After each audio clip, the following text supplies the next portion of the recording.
ನೋಡ್ರಿ, ಮೊನ್ನೆ ಅಸೆಂಬ್ಲಿಲಿ ನಮ್ಮ ಹರೀಶ್ ಅನ್ನೋರು ಹರೀಶ್ ಅವರು ಹರೀಶ್ ನಮ್ಮ ದಾವಣಗೆರೆ ಪಕ್ಕ ಇದ್ದಾನಲ್ಲ, ಯಾರದು ಕಾನ್ಸ್ಟಿಟ್ಯೂನ್ಸಿ ಯಾವ್ದಪ್ಪ, B P Harish, Harihara constituency ಶಾಸಕರು ಒಂದು ಪ್ರಶ್ನೆ ಹಾಕಿದ್ರು ಬಗೂರು ಹುಕುಂ ಸಾಗುವಳಿ ಚೀಟಿ ಬಗ್ಗೆ.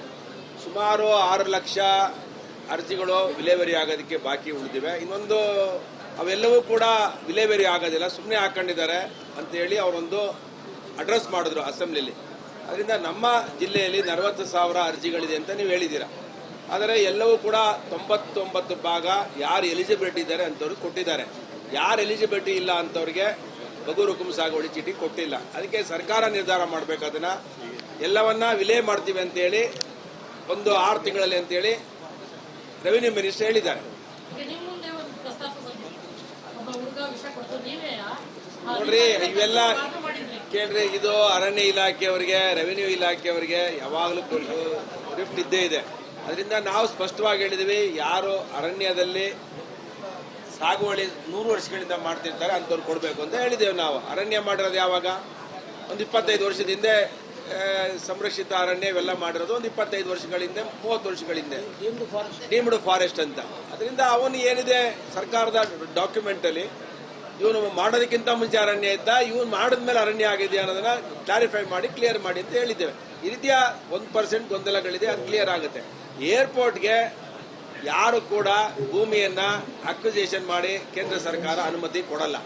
ಯಾವನೋ ತಗೊಳ್ತಾನೆ PPP ಮೋಡಲ್ಲಿ ಅವನೇ ಭೂಮಿ ಖರೀದಿ ಮಾಡಿ ಅವನೇ ಏರ್ಪೋರ್ಟ್ನ ಕೊಡಬೇಕಾಗುತ್ತೆ. ಅದರಿಂದ ಅದು ನಮ್ಮ ಮಂತ್ರಿಗಳು, ಇಲ್ಲಿಯ ಜಿಲ್ಲಾ ಉಸ್ತುವಾರಿ ಸಚಿವರು ಹೇಳಿದ್ದಾರೆ.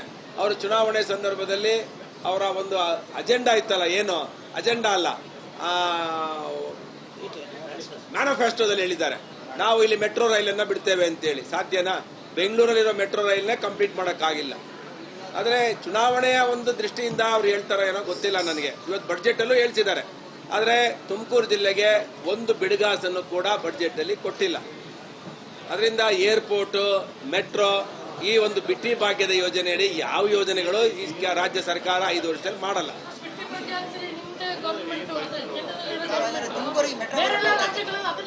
ಹೇಳ್ರಿ, ಸರ್ಕಾರ 50% ಯಾವುದೇ ಒಂದು ಪ್ರಾಜೆಕ್ಟ್ಗೆ ಕೇಂದ್ರ ಮತ್ತು ರಾಜ್ಯ ಸರ್ಕಾರಗಳು 50% ಅಲ್ಲೇ ನಡೆಯೋದು. ಒಂದು ಏರ್ಪೋರ್ಟ್ ಬರಬೇಕಾಗಲಿ, ಒಂದು ಮೆಟ್ರೋ ಬರಬೇಕಾಗಲಿ, ಯಾವುದೇ ಒಂದು ಯೋಜನೆಗಳು ಬರಬೇಕಾದ್ರೆ 50-50 ರೇಷಿಯೋದಲ್ಲಿ ಬರ್ತದೆ.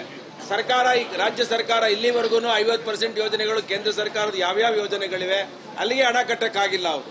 ಅದರಿಂದ ಈ ಸರ್ಕಾರದಲ್ಲಿ ಯಾವುದೇ ಇವತ್ತೇ ಡಿಫಿಷಿಯಂಟ್ ಬಡ್ಜೆಟ್ ಅನ್ನು ಮಂಡನೆ ಮಾಡಿದ್ದಾರೆ ಸಿದ್ದರಾಮಯ್ಯನವರು.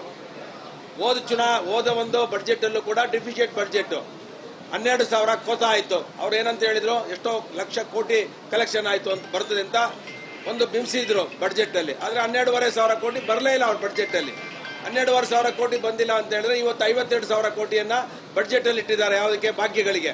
ಇನ್ನು 52,000 ಕೊಟ್ರೆ ಅದು ಕೂಡ ಅಪ್ರಿಶಿಯೇಟ್ ಮಾಡಿದ್ದಾರೆ ಬಡ್ಜೆಟ್ ಅಲ್ಲಿ. ಏನಂತ ಹೇಳಿ, ನನಗೆ ಇಷ್ಟು ಕಲೆಕ್ಷನ್ ಆಗುತ್ತೆ ಅಂತ. ಹೋದ ಬಾರಿನೂ ಬರೋದಿಲ್ಲ, ಈ ಸಲಿನೂ ಬರೋದಿಲ್ಲ ಅನ್ನೋದು ನಮ್ಗೆ ಗೊತ್ತಿದೆ. ಅದರಿಂದ ಎಲ್ಲರ ಮೇಲೆ ತೆರಿಗೆಗಳನ್ನು ಹಾಕಿದ್ದಾರೆ. ಕುಡುಕರ ಮೇಲೆ, ಎಂಡ ಕುಡಿಯೋರ ಮೇಲೆ, ಎಲ್ಲೆಲ್ಲಿ ಸಾಧ್ಯ ಸಬ್ ರಿಜಿಸ್ಟರ್ ಆಫೀಸ್ ತಗೊಂಡೋಗ್ರಿ, ನೀವು ಬ್ರಾಂದಿ ವಿಸ್ಕಿ ಮೇಲೆ ತಗೊಂಡೋಗ್ರಿ, ಎಲ್ಲ ಇದ್ರ ಮೇಲೂ ಕೂಡ ತೆರಿಗೆಗಳ ಬರೆ ಎಳೆದಿದ್ದಾರೆ.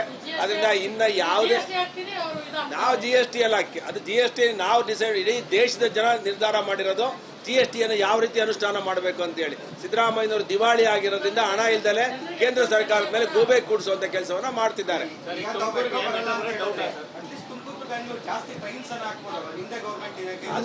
ನಾವು ಹಾಕಿದೀವಲ್ಲ, ನಮ್ಮ ಸರ್ಕಾರ ಹಾಕಿದೆಯಲ್ಲ, ಆದಷ್ಟು ನಾವು ಮನವಿ ಮಾಡ್ತೇವೆ. ಇವತ್ತು ನನ್ನ ಅನುಭವದಲ್ಲಿ ಈಗ 100 ಬಿಟ್ಟರೆ 105 ಬೇಕು ಅಂತ ಬರ್ತೀನಿ. ನಾನೆಲ್ಲ ಹೋಗೋದು ಅಲ್ಲ, ಟ್ರೈನ್ಗಳು ಮಾಡ್ತೇವೆ, ಅದನ್ನ ಖಂಡಿತ ಮಾಡ್ತೇವೆ. ಮೋದಿ ಅವರ 46 ರೈಲ್ಗಳು ಹೋಗ್ತೇವೆ, 46 ರೈಲ್ ಬರ್ತವೆ. ಇದಕ್ಕಿಂತ ಇದೇನು ಕೊಡ್ಸೋಣ? ಸಬರ್ಬನ್ ರೈಲ್ವೇನ ನಾವು ವಿಲ್ ಇಂಪ್ಲಿಮೆಂಟ್ ಸ್ಟ್ರಾಂಗ್ಲಿ.